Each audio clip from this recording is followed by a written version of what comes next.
Merci.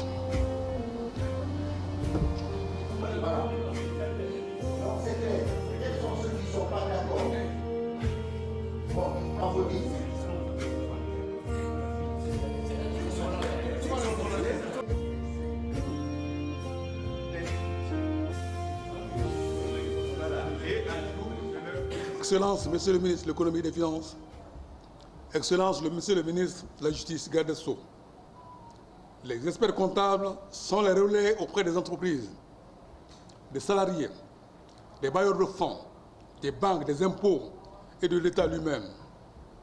Les pouvoirs publics ont besoin d'une profession comptable forte pour soutenir leur croissance et renforcer le climat des affaires dans notre pays.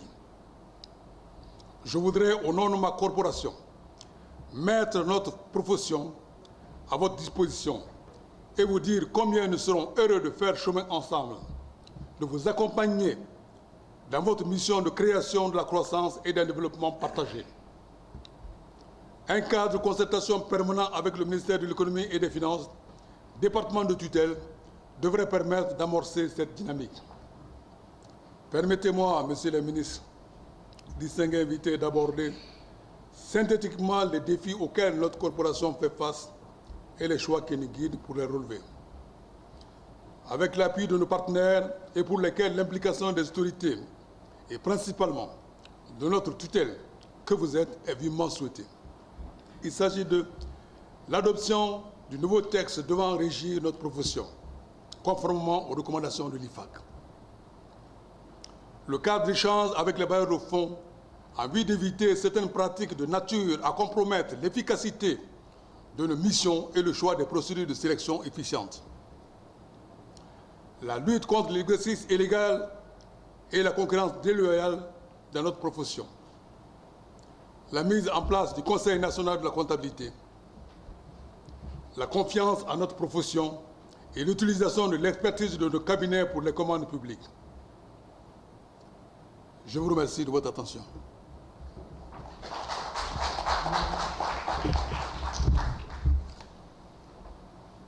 En tant que représentant du gouvernement, nous sommes la tutelle. Et à ce titre, nous devons veiller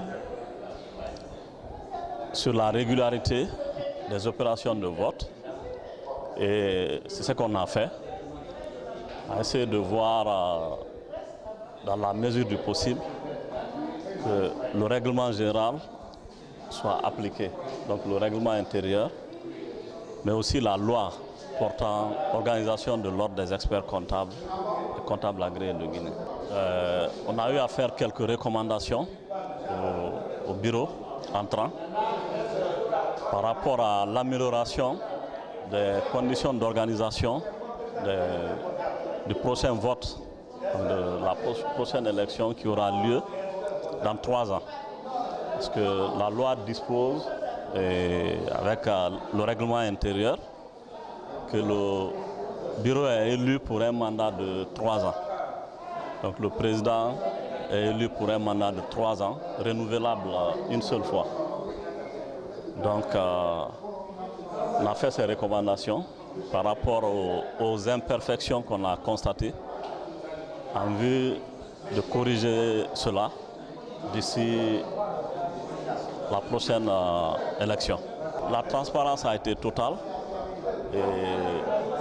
D'abord, dans le règlement intérieur, cette transparence est garantie. Et le vote, il est secret, un bulletin secret.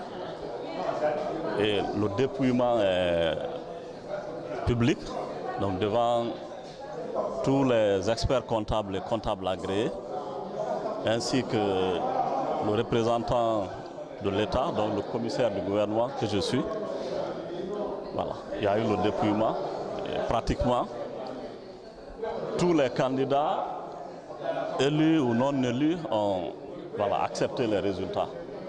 Écoutez, ce qui me réconforte, c'est déjà la confiance que mes confrères m'ont accordée, ainsi que les consoeurs, et qui ont adopté également le programme que nous allons dérouler tous ensemble, puisque c'est une organisation et l'assistance des uns et des autres permettent véritablement, d'une part, de reconforter l'image de l'ordre de la Guinée, En international, c'est déjà tâche faite.